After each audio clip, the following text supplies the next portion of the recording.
네, 반갑습니다. 인생에서 가장 중요한 금이 세 가지가 있다고 하죠. 첫째는 황금, 정말 좋죠. 두 번째는 소금, 이게 없으면 우리가 생존할 수가 없죠. 세 번째는 지금, 황금과 소금이 있다고 할지라도 지금이 없으면 아무 소용이 없잖아요. 오늘 제가 집에서 나오면서 우리 집 사모님한테 저는 생존을 위해서 항상 사모님이라고 이렇게 부릅니다. 황금, 소금, 지금 뭐 이제 이 얘기를 하면서 지금하고 당신하고 있는 지금이 너무 행복하다고 했더니 그런 건 필요 없고 현금, 성금, 바로 지금 뭐 이렇게 웃으시니까 하나 더 나갈까 나 이러면 안 되는데 오늘 우리 집 사모님이 생신이라서 제가 이제 삼행시를 써서 보내드렸죠. 사이다로 하겠습니다. 사해 주셔야지. 사랑합니다. 이 생명 다하도록 사랑합니다. 다시 태어나도 당신만을 사랑합니다. 이렇게 보냈죠.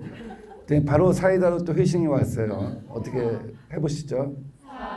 사랑합니다. 이 생명 다하도록 사랑한다는 그 말 다 뻥이지. 이제 이렇게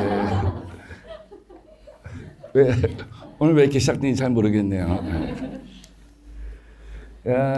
제가 이제 보험업권에 들어와서 보험업권에 계신 분들 얘기할 때 제가 이제 보험이 뭐냐 정을 이렇게 해요. 신이 세상을 창조할 때 세상 모든 곳에 있을 수 없어서 어머니라는 존재를 만들었다. 이건 이사야의 속담입니다. 거기다 제가 하나 더 붙여갖고 어머니도 대비하지 못하는 위험을 경감하기 위한 인간의 창작물이 보험이다. 그렇지 않을까요? 정말 여러분들은 굉장히 우리 인간사에서 굉장히 유의미한 우리 사회 공동체 안전판, 사적 안전판 역할을 하는 그런 업계에 종사하고 계십니다. 근데 왜 좋은 건 다 어머니만 있죠? 아버지는 없어. 한강 다리에 가면 아버지가 있어요. 자살하지 말라고 써 있는 곳 있잖아요. 아버지, 당신은 내 아들에게 있어서 첫 번째 영웅이요. 내 딸에게는 첫 번째 사랑이었다. 어렸을 때만 아버지는 존재 의미가 있나 봐요. 좀 나이 먹어서는 또 제가 좋아하는 문구인데 아버지의 술잔에는 눈물이 절반이다. 누구시던가 정호승 선생시던가. 그러니까 이렇게 의미 있다라고 제가 한번 생각해 본 겁니다. 보험업권을 둘러싼 이제 변화가 굉장히 많죠. 30년의 세계화는 이제 사실 끝났다고 하잖아요. 30년의 세계화를 보면 가장 물가가 싼 곳으로 가장 금융이 조달이 쉬운 곳으로 사람과 노동과 상품이 끊임없이 이동했죠. 중국이라고 하는 거대 시장에 노동력이 새로 유입되고 동국권에 수많은 훈련된 노동자들이 유입되면서 우리는 인류 역사상 보기 드물게 호황을 누리면서도 저물가의 시대에 살았죠. 근데 이제 그런 시대는 이제 끝나갈 거다. 이번 인플레가 단기적인 인플레에 끝나겠느냐, 아니면 앞으로 지속적인 인플레겠느냐. 그러니까 베이비 부머, 유럽에서 미국에서는 1945년생부터 1963년생까지를 베이비 부머라고 하고, 한국에서는 1953년생부터 1974년생까지가 베이비 부머인데 한 10년의 격차가 있죠. 이 사람들이 산업화 후기와 IT 이 시기에 물밀듯이 이제 훈련된 노동력이 들어왔는데 이 베이비 부머라고 하는 건 그전 인구에 비해서 3배, 4배가 달하는 인구가 나타나는 시기죠. 인구 폭발의 시기인데 이 사람들이 다 지금 뭐가 돼요? 다 은퇴를 하잖아요. 소비만 해야 돼요. 사회적으로 부양비가 엄청 올라가잖아요. 부양비가 엄청 올라가게 되면 이제는 거꾸로 인플레이션 시대에 올 수가 있다 하는 얘기죠. 그런 것이 이제 보험업계에 많은 불확실성을 증대시키고 있고 또 그러다 보니까 이제 헬스케어랄지 대책 투자자랄지 이런 것들을 또 고민할 수밖에 없습니다. 이건 미래로부터 온 도전이고 또 하나는 이제 과거로부터 첩첩히 쌓인 숙제가 있을 거 아닙니까?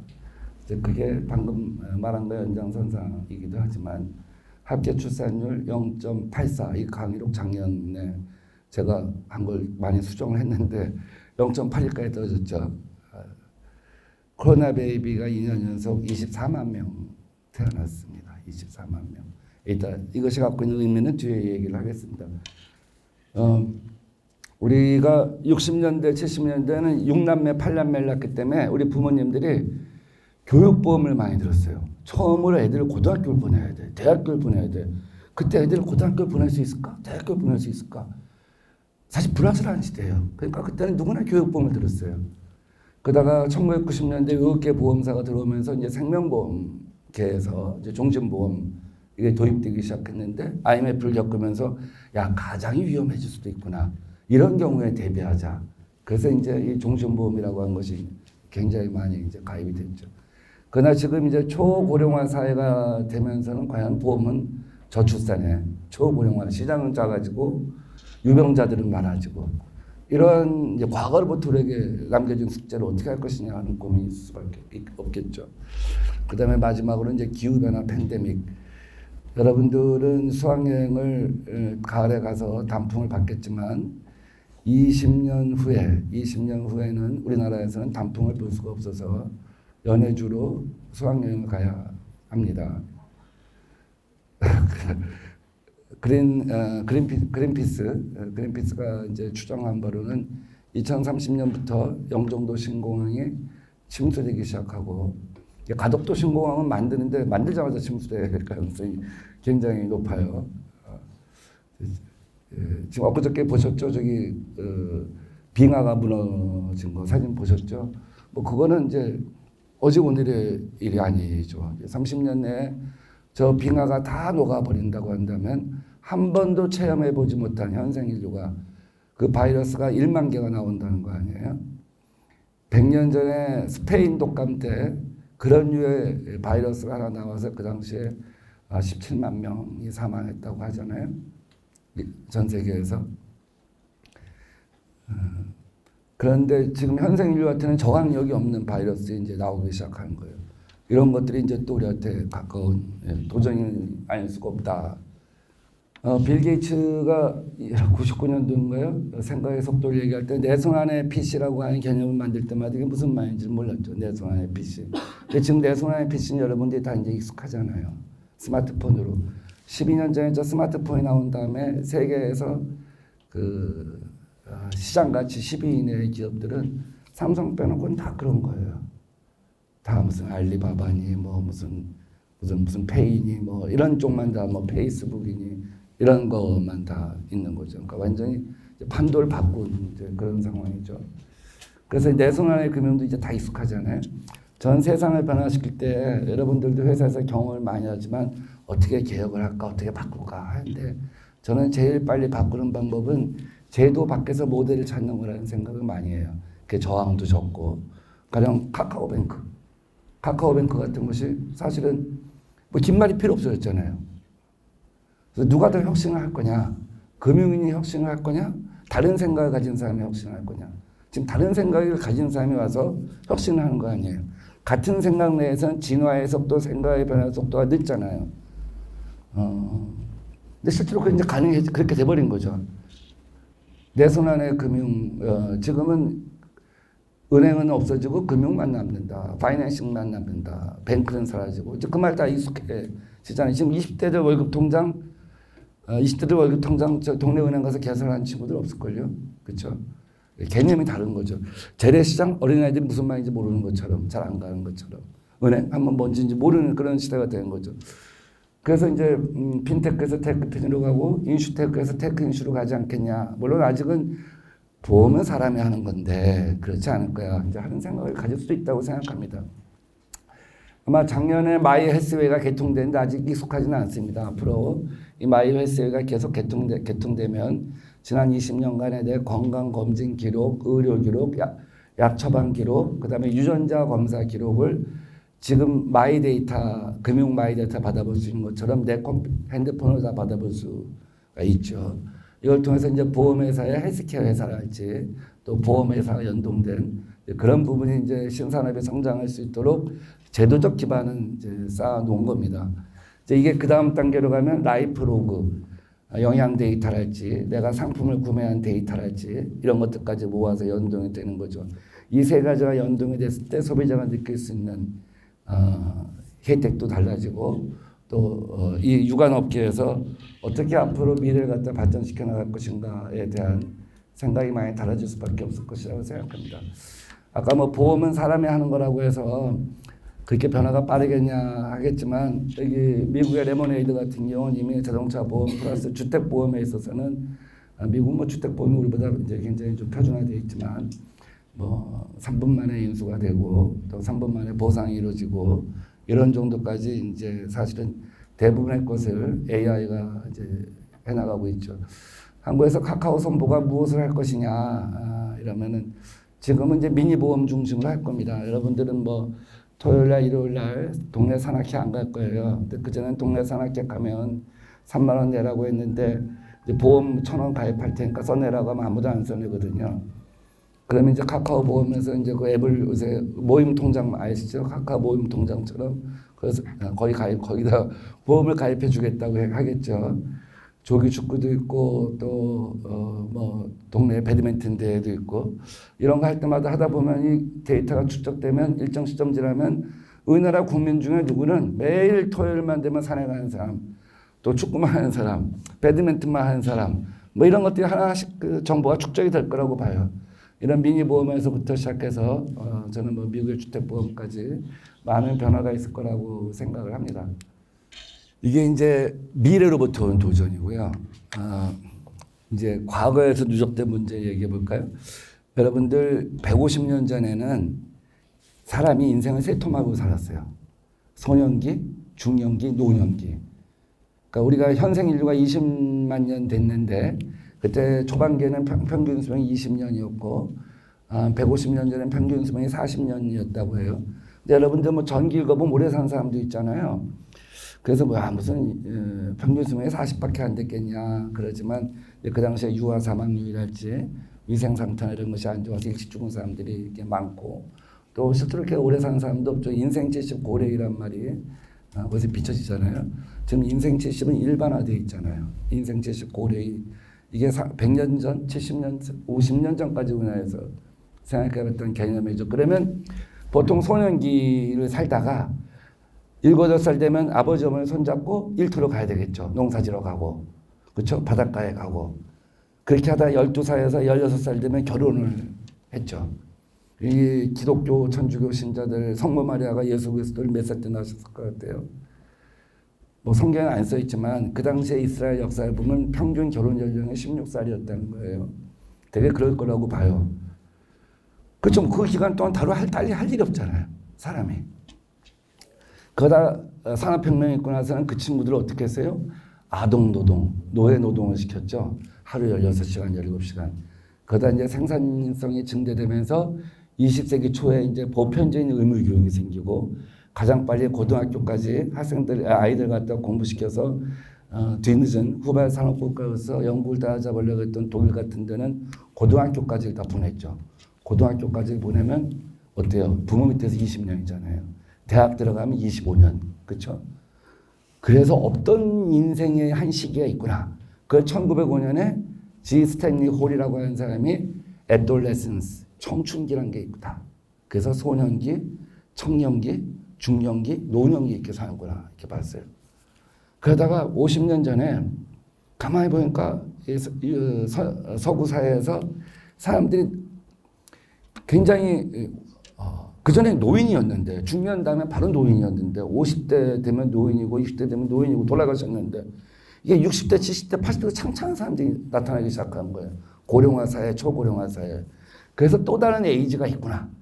이제 아까 청춘기가 생긴 걸 감안하면 퍼스트 에이지라고 했는데 이제 서드 에이지라는 책이 이제 처음 나온 거죠. 그러면서 이 초고령화 사회로 가면서 굉장히 이제 인류의 수명이 길어졌는데 그런데 이 시기를 갖다 잘못 살면 안 되잖아요. 우리나라는 평균 수명이 83, 84인데 건강 수명은 65예요. 그러니까 OECD 국가에서 평균 수명과 건강 수명의 간격이 제일 긴 나라가 우리나라죠. 그래서 사실 유병자를 갖다 보험에 포함시키는 문제가 가장 큰 하나인 나라가 우리나라일 수밖에 없는 거예요. 다른 나라는 그 기간이 짧거든요. 이것이 이제 가장 행복한 거죠. 건강 수명, 행복 수명이 평균 수명하고 밀착돼서 끝나는 게 제일 좋은 거잖아요. 근데 우리나라는 엄청 길어. 준비가 안 됐어. 고생을 죽도록 했어. 허리 아프고 삭신이 쑤시고 이러다 20년 살다 죽는 거예요. 연금도 안 돼 있고. 그래서 이런 문제를 갖다 해결해야 되는 그런 문제가 이제 우리 시대에 가장 중요한 문제가 아니냐 하는 생각이 드는 거예요. 지금은 스마트폰 하나, 지금은 이 스마트워치 하나만 있지만 좀 있으면 안경, 디지털 칫솔, 뭐 무슨 협대, 그다음에 화장실, 뭐 신발장까지 그 모든 신체 정보가 가령 제 스마트폰에 다 모이고 이 스마트폰에 모이면 활용할 수 있어야 되잖아요. 중국 같은 경우는 이게 뚫려 있어서 핑안보험 이런 데서 이런 걸 갖다가 데이터를 받아갖고 원격 진료를 하죠. 중국은 5분 만에 병원에 갈 수가 없어요. 더 인랜드로 가면 더더욱 의사를 만나기 힘들어요. 그래서 의사들을 모아놓고 의사가 회전수가 많아야 되죠. 가능한 짧은 시기에 여러 사람들을 갖다 진찰할 수 있어야 되잖아요. 원격 진료로. 그래서 그런 시스템을 허용할 수밖에 없었고, 그래서 이제 약 처방도 이렇게 해주고, 이제 그런 시스템인 거죠. 근데 한국은 의료 인프라가 너무 잘 됐기 때문에 의사들이 그걸 허용을 안 하죠. 그 사람들도 가면 되는데. 그렇지만 만약에 이렇게 디지털 우리 디바이스가 굉장히 발전해 나간다고 한다면, 지금과 같은 속도로 발전해 나간다고 한다면, 이미 우리 당뇨를 갖다 재는 칩은 있잖아요. 24시간 재는 칩은. 그전에는 식전에 따보고 식후에 따보고 이랬잖아요. 굉장히 불편했잖아요. 24시간 갖다 잴 수가 있는 게 있잖아요. 이런 디바이스는 엄청 나와. 그럼 어떻게 활용할 거냐? 저는 그 이제 보험회사와 헬스케어 회사들이 이제 할 일이다. 그렇게 생각되는 거예요. 한국은 원격 진료가 차단되어 있기 때문에 안 돼.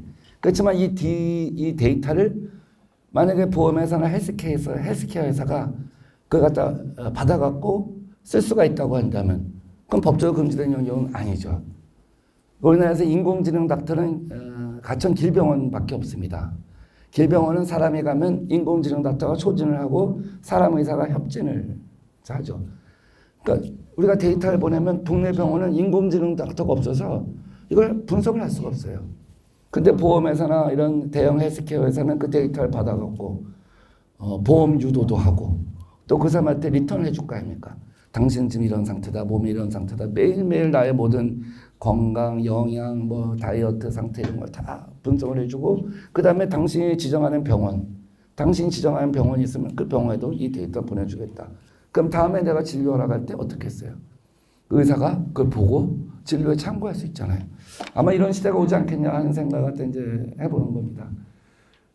이거는 제가 여기 계신 분들 중에 이제 몇 분은 제가 강의를 한 데가 있어서 잠깐 겹치는 부분이 있지만 뭐 이제 일부만 겹치니까 그 영국의 에딘버러 축제에서 영국 축제에서 나왔던 연극인데 자기 기억을 할아버지가 치매에 걸린 할머니한테 심어주고 이제 떠나는 거예요.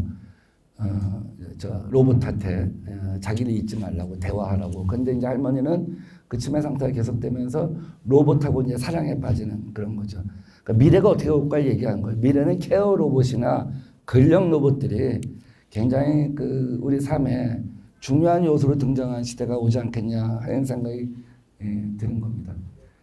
이제 이것은 이건 접니다. 이건 제가 노인 생활관 가서 체험을 한 거거든요. 황반변성 뭐 이런 거 이렇게 체험을 하는 거예요. 황반변성 상태로 만들어 갖고 움직인다든지. 근데 이제 요새는 이제 커뮤니티 케어의 미래를 보여주는 거죠. 이게 대소변하고 화장실하고 이런 것들이 그 목욕탕이 굉장히 이제 개선이 돼 갖고 혼자서도 저렇게 할 수 있도록 많이 이제 발전이 됐더라고요. 제가 이 얘기를 하는 건 이제 결국 라이프 케어하고 보험이 연결될 수밖에 없는 것이 아니냐 이제 그런 생각을 하는 거죠. 과거의 보험은 위험을 인수하는 거였다면 지금은 아까 말씀드린 것처럼 헬스케어 이런 걸 통해서 위험을 예방하고 관리해 주는 쪽으로 가야 한다. 왜냐하면 인생 후반부가 너무 긴데 그 사람들을 갖다가 그 유병률을 갖다가 계속 방치해 두고 보험을 갖다가 파는 것만으로는 또 국가도 그렇게 해갖고는 국민연금도 지탱이 안 되고 또 건강보험도 지탱이 안 되고 그러니까 사회단체 인프라를 바꿔야 한다는 것이죠. 얼룩말이 저렇게 박혀 있을 땐 굉장히 많잖아요. 우리 동물의 세계 보면 엄청 많잖아요. 떼지어 다니고 사자가 나타나면 맨 끝에 있는 얼룩말이 움직이잖아요. 그게 신호가 되고 다 같이 움직이잖아요. 얼룩말이 똑같이 저렇게 비슷한 색깔을 갖고 있어갖고 사자가 표적을 잡기가 굉장히 힘들잖아요. 자기들 방어를 할 수 있는 그런 기제를 만든 걸 오랫동안 자기들이 진화를 하면서 저 얼룩말 갖다 동물원에 갖다 놓으면 안 낳는다는 거예요. 왜 안 낳냐? 그 필요가 없어지니까. 그 상황에 적응이 돼가는 거죠. 그러니까 우리나라 같은 경우는 지금 원래는 둘이 결혼해서 둘 이상을 낳는 게 종족 보존 본능의 법칙에 맞는 거 아니에요. 모든 동물들이. 근데 한국은 작년 출산율 0.81까지 떨어졌다. 이거는 뭐냐면 이 나라에서 계속 내가 살다가 보면 종족 보존하려고 살다 보면 개체 보존이 안 되겠다. 그래서 나 혼자서라도 살자. 이제 이렇게 되는 거죠. 이런 얘기하면 좀 우울하죠. 우울한데 이제 그게 누구의 책임이냐, 누구의 부담이냐, 또 어떤 사회로 가야 하느냐 하는 건 이제 참 어려운 얘기니까 얘기 안 해도 어린 친구들이 아는 거죠. 내가 결혼을 해? 야, 2050년대 중반에는 국민연금이 고갈된 데인데 그럼 적립식에서 격출식으로 가야 되잖아요. 지금 사용주가 4.5% 내고 내가 4.5% 내잖아요. 9% 아닙니까? 그때는 얼마를 내야겠어요? 시뮬레이션 하기 나름이죠. 얼마를 받게 하냐 나름인데 뭐 최소 20%에서 30%를 내야 한다. 그러면 세금 빼놓고도 국민연금만 10%, 15%를 내야 되는데 나는 적응이 안 돼. 이런 거죠. 그 다음에 아파트값. 이거 생각하면 내가 모아서 이 아파트 살 수 있을까? 힘들지? 근데 아버지는 언제 돌아가시지? 아버지 집 한 채 있는데 아버지가 100세쯤 돌아가실 것 같은데 그럼 내가 75세쯤 물려받을 것 같은데 근데 혹시 아버지가 주택연금 들었으면 어떡하지? 거기다가 아까 말했던 것처럼 2050년이면 빙하가 다 녹으면 이제 계속해서 공격이 들어오는데 야 이럴 바에는 그냥 나 혼자 살고 우리 그 고양이하고 개하고 또 요새 TV 보면 뭐 볼 거 얼마나 많아. 넷플릭스도 있고 뭐 어쩌고 이제 이렇게 이제 바뀌어 나가는 거죠. 그러니까 농어산 좀 폐교되고 지방소멸되고 빈집 범람하고 국민연금 개혁 하나 만들고 경제 성장률 0%가 되고 사람들은 불신이 생기고 이제 가족한테 부양을 받겠다 이런 시대 이제 끝난 거죠. 서로. 사실은 이제 보험의 역사는 어떻게 보면 가족 관계의 변화로부터 이제 보험이 시작된 겁니다. 유럽은 2500년 전 그리스 로마 시대 때 현대와 같은 보험은 아니지만 보험이 이미 있었어요. 그래서 아이들을 나의 미래를 갖다가 책임지는 보험이라고 생각하지 않았어요. 나의 노후를. 그래서 아이들하고 친구처럼 지내는 거예요. 근데 동양은 나의 미래를 책임지는 건 누구밖에 없어요? 자식들. 그 자식이 보험이라고 생각하고 그러다 보니까 자식한테 뭘 주입시켜요? 효친사상. 이거는 제가 막 지어낸 얘기가 아니라 중국의 유학자가 한 얘기입니다. 그래서 이제 이러한 시대는 이제 많은 변화가 있을 거예요. 지금 뭐 이런 말씀을 드리면 뭐하지만 요양시설에서 근무하는 많은 사람들은 정말 어르신들 갖다가 성심성의껏 모시요. 제가 요양사들께 한 얘기를 들었어요. 하나님, 오늘 아침도 기도합니다. 이 어르신들을 모신 나의 성격이 더욱 따뜻해지길 바라고 뭐 이런 기도문을 써갖고 옆에 요양사랑 인계인수를 하면서 이 기도문 어떠냐고 물어보더라고요. 정말 대단하신 분이라는 생각을 했어요.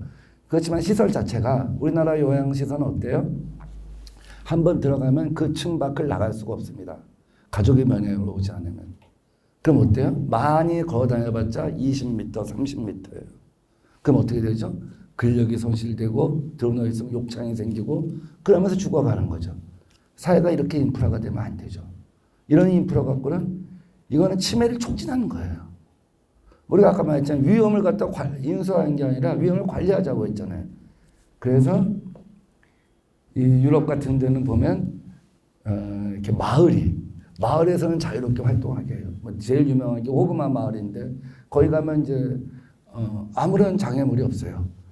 쇼핑도 할 수 있고 쇼핑은 계산 안 해요. 왜냐면 어차피 인지장애 걸리신 분들이 쇼핑을 해서 계산을 갖다 할 수가 없잖아요. 또 활동을 하게 해주는 거죠. 반려동물하고 같이 살게 하고 텃밭에 가서 농사도 짓게 하고 마을에서 살게 하는 거죠. 그런 마을을 많이 만들었어요. 그게 일본, 뭐 네덜란드, 덴마크, 프랑스 같은 데는 마을 생활하게 하고 일본 같은 경우는 다기능 그룹품을 줘서 코하우징 거기서 같이 생활하게 하고 세대 동거도 하게 하고 밥을 뭐 일부러 옛날에는 밥을 갖다 줬거든요. 혼자 사는 사람들한테. 근데 지금은 나와서 장을 보게 하거나 밥을 먹으러 오게 해요. 활동하게 하는 거죠. 평생 활동하게 해요. 그래서 이제 치매가 늦어지는 거죠. 영국은 뭐 치매 걸린 사람끼리 모여서 놀 수 있는 치매 카페도 있고 일본 같은 경우는 치매 걸린 사람이 가서 서빙이나 오다를 할 수 있는 치매 식당도 있어요. 활동을 하게 하는 거죠. 거기 가면 어차피 오다를 잘못 봐도 누구도 불평을 터뜨리지 않아요. 왜? 당연히 알고 왔거든. 오다는 잘못 봤는데 서빙은 정확할 수도 있어요. 그렇죠?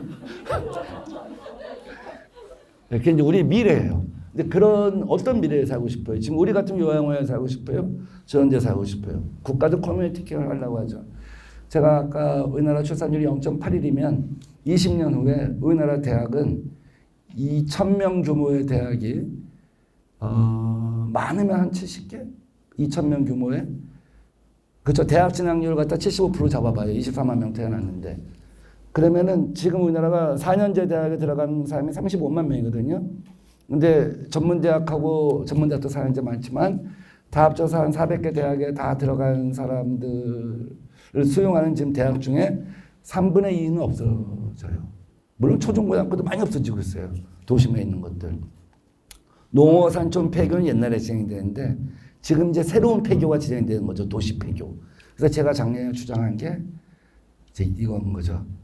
학교를 요양원으로 바꿀 수 있게 해달라. 그리고 그걸 보험회사가 진출할 수 있게 해달라. 그거와 연결된 보험 상품을 만들게 해달라. 왜? 거기 학교는 펜스가 있잖아요. 담벼락에. 운동장이 있잖아요.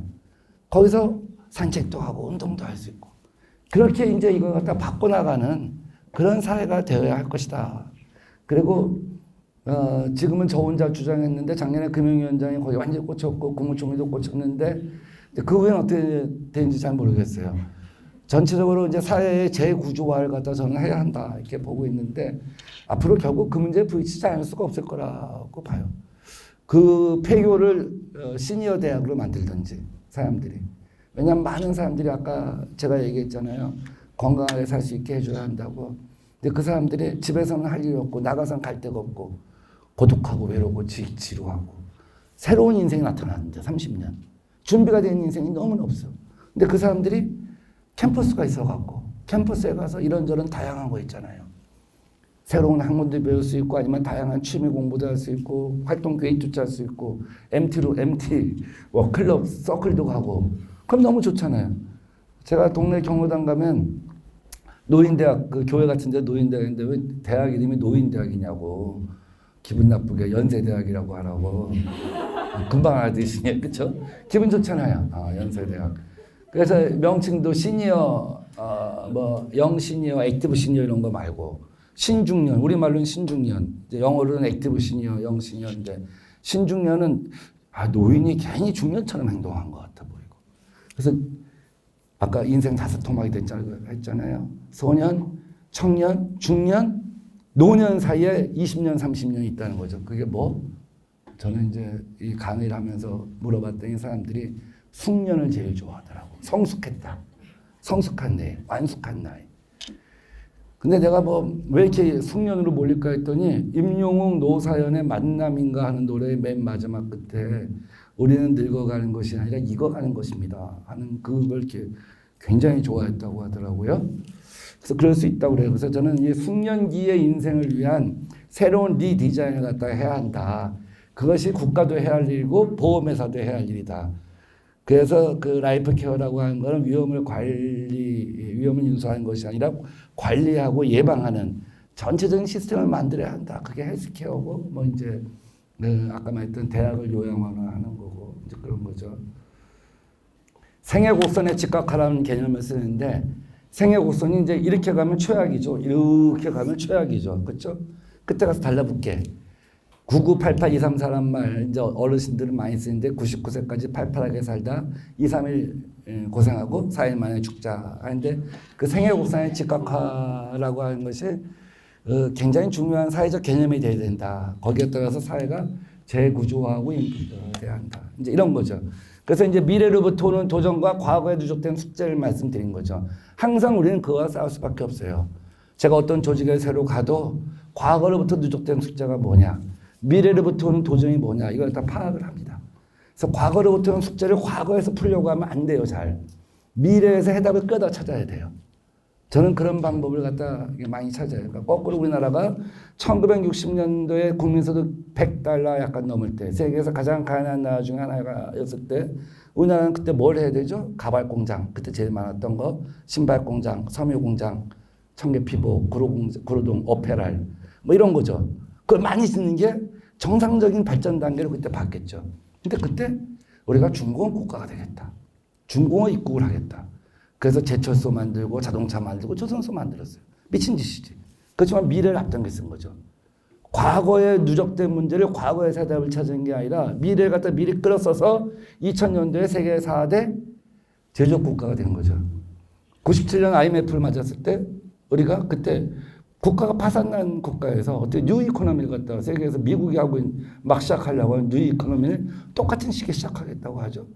미친 짓이라고 볼 수밖에 없죠. 그러나 그때 첫째도 브로드밴드, 둘째도 브로드밴드, 셋째도 브로드밴드를 해갖고 지난 20년 동안 1인당 GDP가 일본보다 2.7배 이상 오르고 작년, 올해, 내년 사이에 1인당 가처분 실질소득이 일본을 능가하는 사건이 생긴 거죠. 어마어마한 사건입니다. 이건 식민지를 공식적으로 졸업했다는 거고 선진국에 진입했다는 얘기거든요.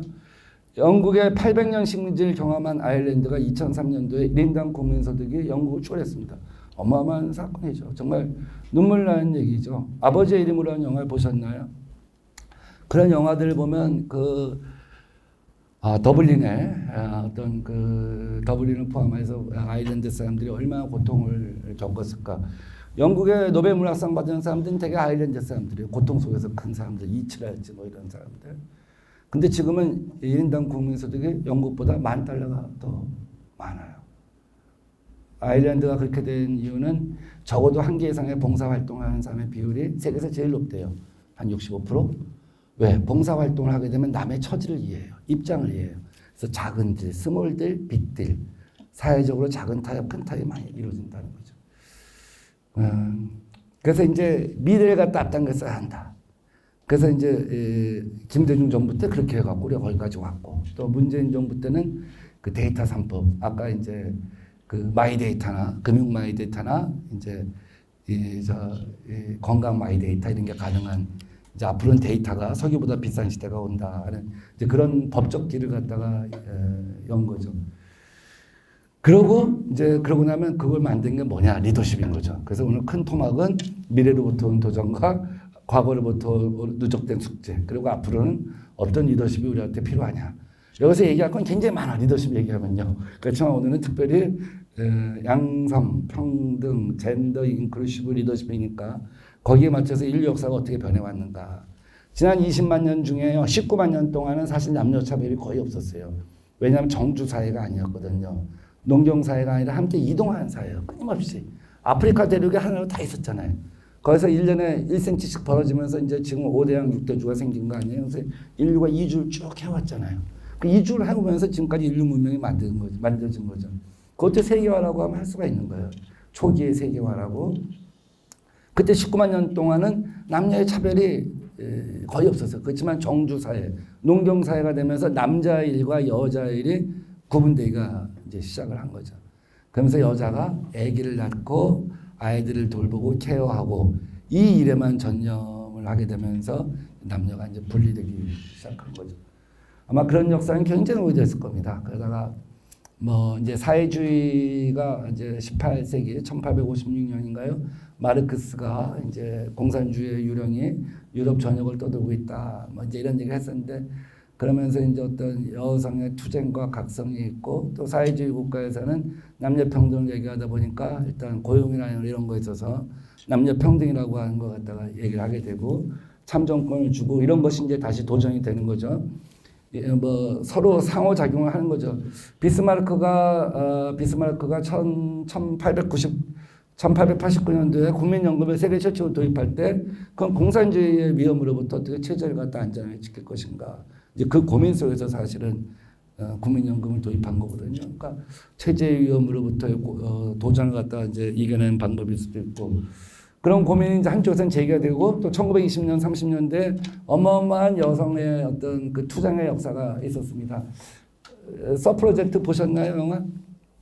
이거는 영국에서 참정권을 다룬 영화입니다. 방직공장, 어머니에 이어서 딸이 방직공장에 다니는데 자기는 사실은 뭐 여성 참정권에 대해서 중요하게 생각하지 않았죠. 관심도 없었죠. 근데 서프로젝트라고 하는 여성의 어떤 그 당시를 보면 급진주의 그룹들이 돌아다니면서 유인물도 뿌리고 시위도 하고 여성 참정권에 대해서 얘기를 하고 그다음에 뭐 기껏해봤자 이제 창문에도 돌 던지고 그다음에 이제 우체통 같은 거 이제 폭발하고 이러는 건데 뭐 어마어마한 불순 세력으로 이제 낙인 찍히고 잡혀가고 뭐 이런 과정입니다. 그래서 주인공이 맨 처음에 무관심하다가 그 여성 리더의 딸이 이제 공장장한테 성폭력을 당하는 걸 보면서 자기가 과거에 그 트라우마가 기억이 나면서 여성 참정권이 보장되면 저다 좋은 사회를 만들 수 있겠구나. 당당하게 맞서는 것이 필요하다. 뭐 이런 거 각성해 나가는 이제 그런 겁니다. 그래서 영국은 1920 몇 년도에 참정권이 도입됐고 이 거룩한 분노 이것도 이제 실화에 바탕한 겁니다. 둘 다 스위스 영화죠. 스위스 아주 시골에 거기서 이제 스위스는 국민 투표를 자주 하잖아요. 이거 도입을 하자고 했을 때 남편이 아주 그냥 정말 이 외편녀가 미쳤냐고 왜 그런 거 하고 다니냐고 정말 동네 창피해서 죽겠다고.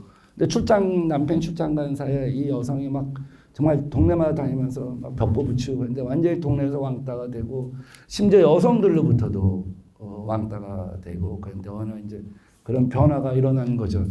은하는 1948년도 여성 참정권이 도입됐습니다. 프랑스는 1945년. 아직도 여성 참정권이 보장되어 있지 않은 일부 중동 국가들이 있죠.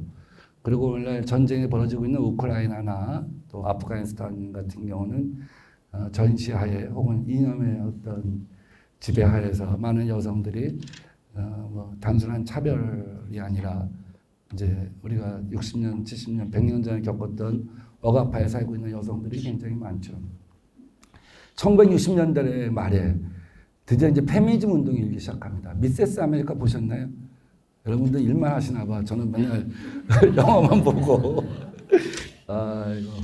미세스 아메리카 어마어마한 드라마죠. 저는 드라마를 원래 본 적이 없는데 몰아서 볼 수 있으니까 한번 봤습니다. 그때 정말 대부분의 현모양처가 중요하다는 생각을 갖고 있었어요. 미국의 여성들은.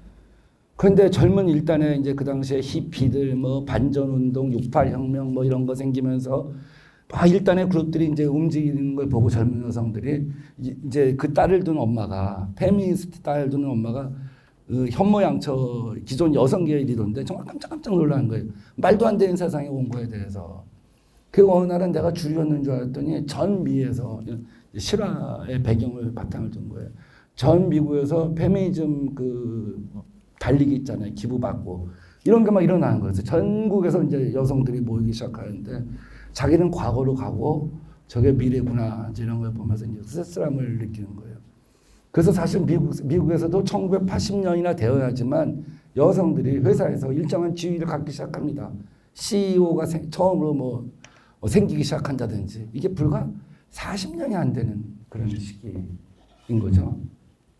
이제 거기서 지금 한국에서 이제 한 단계 더 나가서 이제 MZ세대, Z세대 갈등을 보면 오히려 이제 남자들이 이제 양성평등을 갖다가 외쳐한 그런 시기로 굉장히 이제 빠르게 온 거죠. 근데 이게 울퉁불퉁해요. 세상이 이렇게 한꺼번에 똑같이 진전되는 게 아니라 어떤 부분에서는 20대 남성들은 오히려 남자들의 양성평등을 얘기하고 또 대부분의 직장의 지금 중간 허리에서는 무슨 소리냐. 양성평등 유리천정이 여전히 있다 하는 얘기를 갖다가 하는 거죠. 그럼 우리나라는 어떻게 바뀌어왔냐. 제가 정말 고려시대예요. 상상이 안 가죠. 장가 간다고 하는 말 아시잖아요. 장가 간다.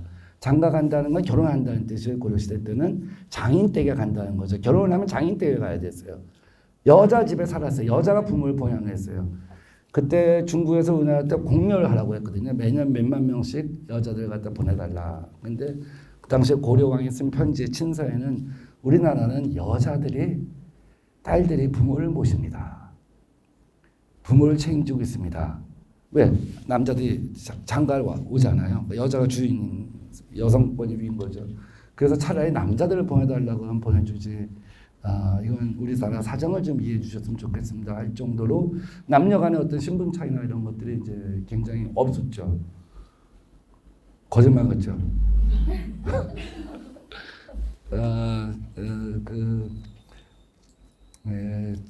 그 실제로 이제 그 그 책이 있습니다. 책을 보면 역사가 이런 거구나. 사람들의 의식이 이런 거구나.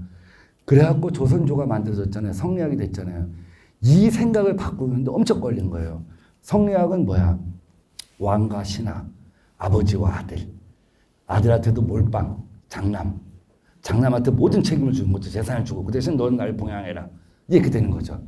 그다음 그전에는 딸이 봉양하다가 이제 아들한테 이제 모든 걸 이제 몰빵을 하기 시작하는 거죠.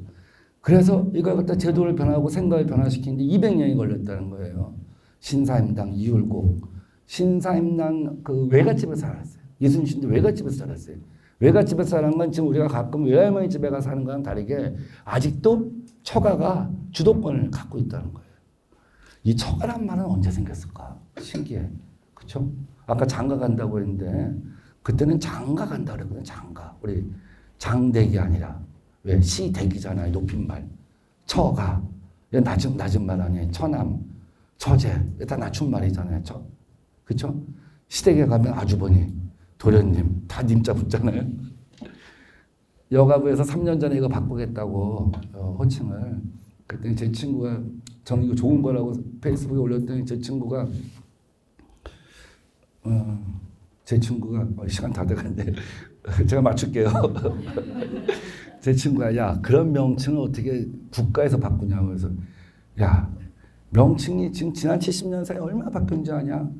나는 우리 집 사모님이 고향에 보고 자기가 엄마라고 하면서 하루에 15분 이상 대화하는 거 보고 정말 말도 안 된다. 어떻게 그럼 내가 제 아버지냐 그랬는데 저도 그렇게 되더라고요. 그러니까 이제 그렇게 이제 그 다음에 조선 시대에는 이제 그걸 바꾸기 위해서 어마어마한 노력을 했어요.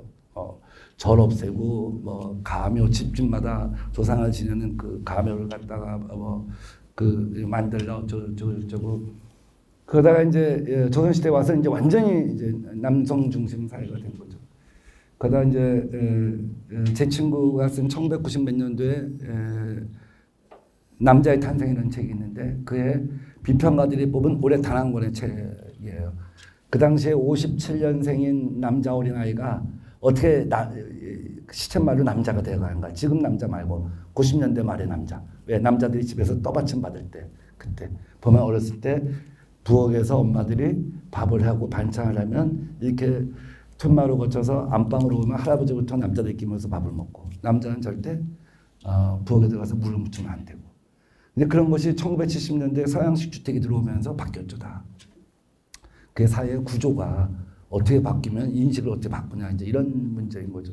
왜 주방하고 식탁이 붙어 있는데 무슨 남자가 부엌에 가서 물 묻히면 안 되게 어디 있어? 야 자식아 어디 와서 이래. 엄마 설거지하는데 도와줘 이렇게 되는 거죠. 이렇게 이제 빠른 시간에 이제 많은 것들이 이제 바뀌었다는 거죠. 그럼에도 불구하고 우리가 살아온 인생은 남자와 여자가 세상을 갖다 보고 조직에서 적응하고 배우는 것들이 굉장히 다르죠. 남자들은 회사에서도 상당히 조직에 익숙하고 정치에 익숙하고 이제 여자들은 가족에 익숙한 어떤 생각하는 것도 다르고 이제 이런 식으로 이렇게 자라왔다고 생각해요. 젠더 갈등을 보는 시각. 지금은 이제 젠더 군 가산점 여성 할당제에 대해서 남성 할당제를 얘기할 정도로 이제 밑바닥에서 이제 상당히 많은 게 바뀌었지만 중간층으로 가면 G5 그러니까 미국, 일본, 독일, 영국, 프랑스에서 연령대별 여성 고용률을 보면 우리나라는 30세에서 44 이때까지가 확 내려가잖아요. 다른 나라에 비해서. 그러니까 경력 단절이 굉장히 다른 나라보다 심각하다는 것이죠. 한번 들어갔다가 육아 문제에 대해서 이제 가장 큰 고민을 여기서 계신 분들 저보다 더 많은 고민을 했을 테니까 회사 갔다가 이제 육아 때문에 내가 쉬게 되면 돌아오면 남자 동기들이 이제 승진을 하고 이제 일의 경험 때문에 부서에서 중심 부서에서 밀리기 시작하고 이제 이런 것들이 이제 고민이 되는 거죠. 그러다 보면 잠깐 쉬는 게 조금 더 오래 쉬게 되고 다시 그 다음에는 세컨 잡으러 가게 되고 파트타임 잡으러 가게 되고 미니 잡, 스몰 잡으러 가게 되고 이런 굉장히 이게 심하다는 것이죠. 그래서 아까 그 전 페이지에 봤듯이 이 유럽의 북유럽의 이제 라떼 아빠들이죠. 저기 아빠들이 이제 육아를 한다는 거죠. 그러니까 단순히 우리가 뭐 애를 낳으면 돈을 얼마 준다 어떻게 한다 하는 거 봐도 일 가정이 양립되게 하기 위해서는 사실은 육아의 부담과 보육의 부담과 이런 것들을 갖다 국가가 나눠 갖거나 그러니까 국공립 유치원 어린이집 보육 이런 걸 통해서 보육 시간의 연장 이런 걸 통해서 혹은 제도의 변경을 통해서 육아와 보육의 부담을 갖다 남녀가 같게 하거나 이런 것이 굉장히 중요하다 하는 얘기입니다.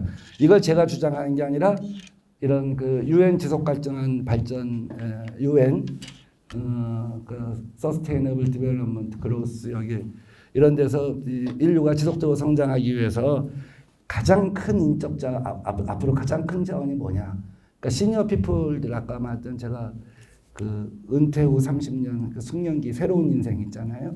숙련기 새로운 인생 어떻게 일자리로 다시 들어오게 하냐고 여성을 어떻게 일자리에 들어오게 하냐. 지금의 여성은 인류 역사상 20만 년 역사상 가장 숙련된 가장 고도의 교육을 받은 여성들인데 이 여성들이 일자리에서 이탈되는 것은 굉장히 큰 손실이다. 이제 이렇게 보고 그걸 계속 하라고 하는 거죠.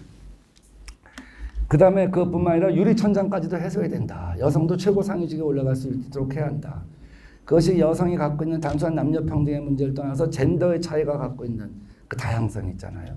아까 제가 말씀드렸죠. 카카오가 성장하는 거는 다양성 때문에 카카오뱅크는 기존의 뱅크 사람들만 모아놔갖고는 그렇게 성장이 안 됐겠죠. 새로운 모델 못 만들었겠죠. 결국 다른 생각이 다른 사람들을 갖다 모아놔야지만 성장이 되는 거잖아요. 그런 차원에서 굉장히 중요하다는 거죠. 그래서 이 여성들이 리더십의 정상까지 올라갈 수 있도록 해줘야 한다. 그래서 재작년에 우리나라에서 자본시장법이 바뀌어갖고 그 상장 회사 중에 자산 규모 2조 원 이상인 회사의 보드 멤버의 한 명은 다른 성의로 구성해야 한다 하고 의무가 된 거죠. 그래서 갑자기 숫자가 8.7%까지 엄청 늘어난 거죠. 여러분 계신 회사에 대부분은 사회이사가 여성일 거예요. 아마 여성 아닌 회사는 거의 없을 거예요. 조금 자산 규모가 2조가 안 돼도 이제 어차피 우리한테 들어온다고 생각하기 때문에 또 미리 여성 인력을 확보하기 위해서 다 그렇게 했어요. 이 법을 누가 통과시켰는지 아세요? 제가 통과시켰습니다.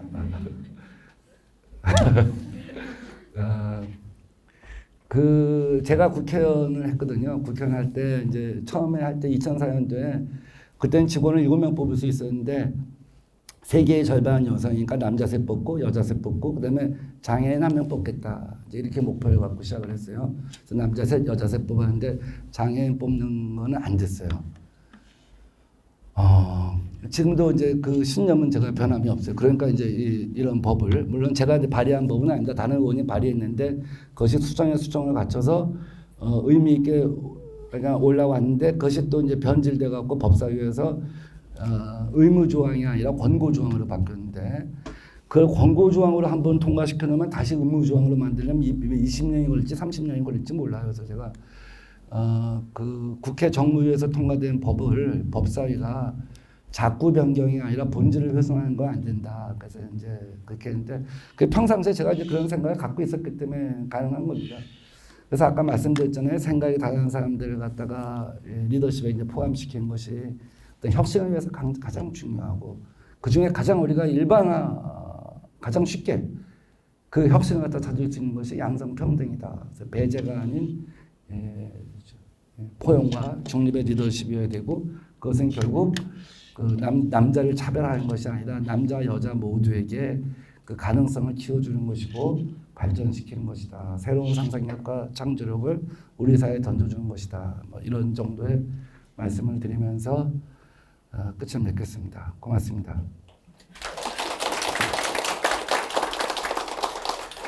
이제 시작할 때 약간 그렇게 했으니까 끝도 이제 마무리 그런 걸로 하나 져야죠. 이제 우리 조상들이 말을 만들기 시작했을 거 아니에요? 근데 맨 처음에 긴 문장을 못 만들었을 거 아니에요? 단어를 만들었을 거 아니에요? 그것도 한 글자짜리. 눈, 코, 입, 귀, 해, 달, 별, 물, 술, 돈, 뭐 이런 거 만들었을 거 아니에요?